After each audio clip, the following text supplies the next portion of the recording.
Bonjour et bienvenue dans le podcast qui vous aide à améliorer votre quotidien.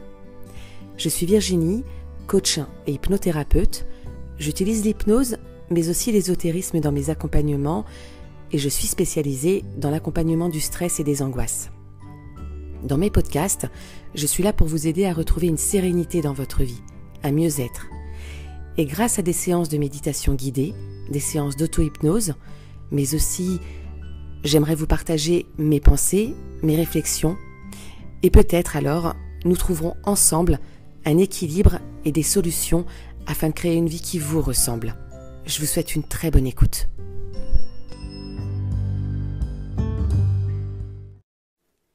Développement personnel, hypnose, ésotérisme, pourquoi tout est lié.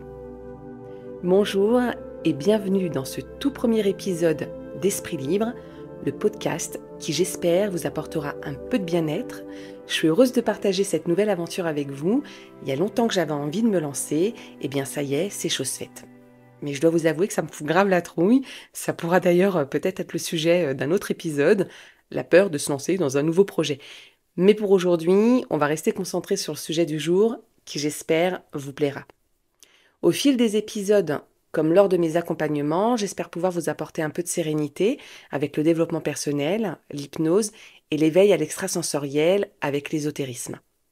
Mais rentrons dans le vif du sujet et pourquoi, selon moi, tout est lié. Tout d'abord, pourquoi Esprit Libre ?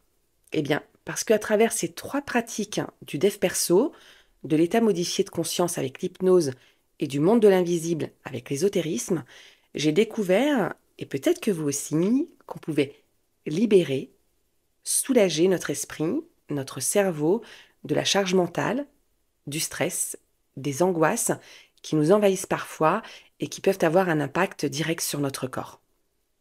Et si je peux en parler aussi bien aujourd'hui, c'est parce que moi-même, j'ai vécu un burn-out, que je suis tombée malade suite à cette dépression et que c'est lors de mon hospitalisation que je me suis retrouvée, que j'ai reconnecté mon esprit à mon corps.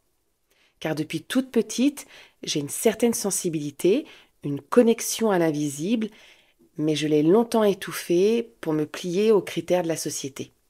Alors quand je suis sortie de l'hôpital, je me suis reprise en main pour changer de vie, quitter cette vie dans laquelle je m'étais perdue et qui n'était pas faite pour moi, et grâce au sport, à la méditation, la cohérence cardiaque, l'étude de la psychologie et de l'hypnose, mes capacités à me connecter à l'invisible se sont accentuées parce que finalement, avec ces pratiques, mon taux vibratoire s'est élevé et j'étais plus en phase avec moi-même.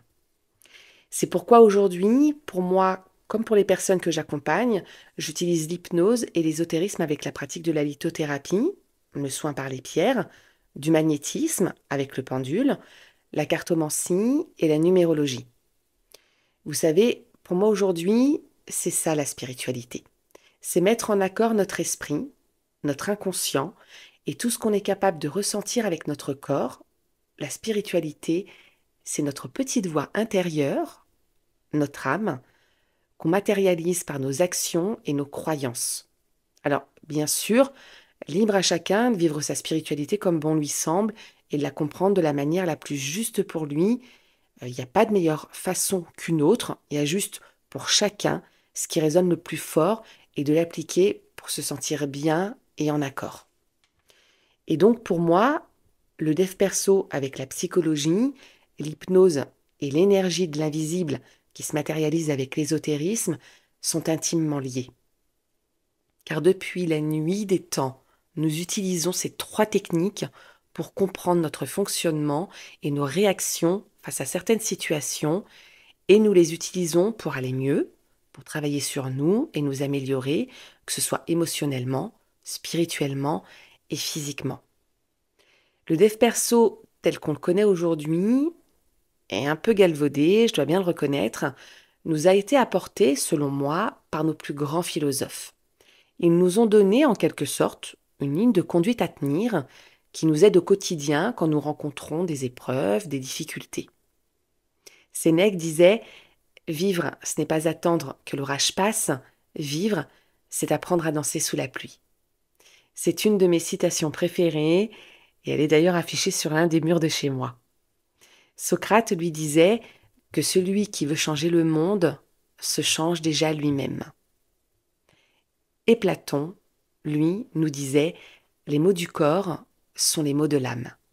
Ainsi, on ne doit pas chercher à guérir le corps sans chercher à guérir l'âme. Je pourrais m'arrêter là parce que je suis sûre que vous avez déjà compris où je voulais en venir.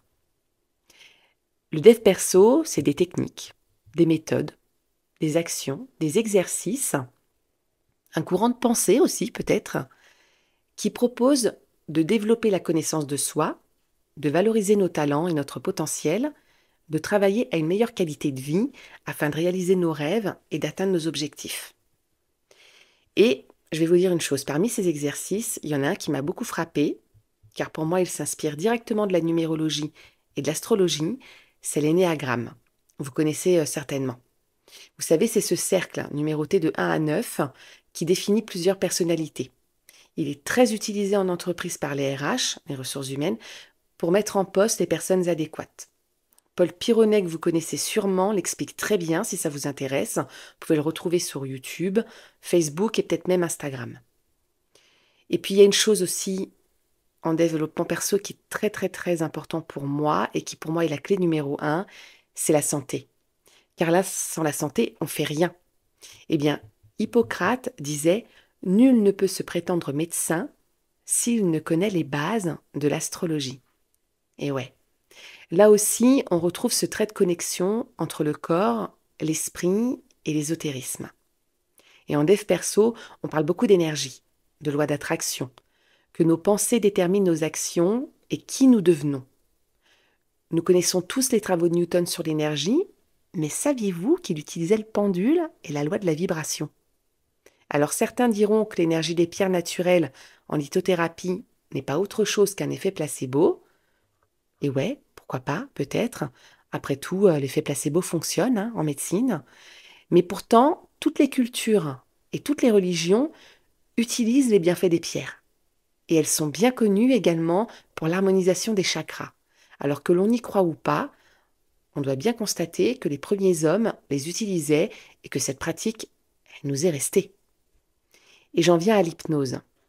L'hypnose est un état de conscience modifié et pendant cet état, donc qui est un état différent de notre mode de conscience habituel, eh bien, pendant cet état, nous arrivons à percevoir les choses autrement.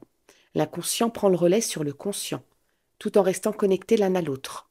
L'objectif de l'hypnose est de travailler sur nos problématiques et nos traumatismes de manière différente de la psychanalyse et on l'utilise tous les jours de manière complètement naturelle, en regardant la télé par exemple, en lisant et même en conduisant. Notre conscient laisse place à notre inconscient. On le fait de manière complètement naturelle, en automatique. Et là encore, cette pratique, qui a été oubliée un temps, mais qui revient jusque dans le milieu hospitalier pour mon plus grand bonheur et mon plus grand plaisir, cette pratique est très ancienne. Le premier écrit date de plus de 3000 ans et a été découvert en Égypte à l'époque de Ramsès II. Cette découverte nous raconte que le pharaon se servait de l'hypnose pour motiver ses soldats avant d'aller au combat. Alors, c'est pas forcément le meilleur exemple, mais en Égypte, donc les Égyptiens l'utilisaient aussi en médecine. Donc là encore, cette pratique utilisée avec la PNL, la base de l'hypnose, ça date pas d'aujourd'hui, quoi. Donc depuis la nuit des temps, nous utilisons ces pratiques, nous l'avons simplement oublié. En France, les sciences de l'invisible et certains philosophes comme Aristote ont été rejetés par la religion, surtout à partir du XVe siècle. Et peu à peu, les gens ont considéré ces pratiques comme dangereuses ou malsaines. Avant cette période, c'était des sciences à part entière. Tout comme la cartomancie, surtout le tarot de Marseille, qui utilise l'astrologie, la numérologie et la religion pour sa compréhension de base. Il était utilisé avant le XVe siècle comme outil de communication juridique et la compréhension des lois, car ces connaissances n'étaient pas accessibles au petit peuple. C'est en Italie qu'on l'a situé pour la première fois, l'utilisation du tarot de Marseille. Donc, d'une certaine manière, et j'en suis convaincue, nous sommes tous sensibles aux énergies. Nous sommes tous médiums.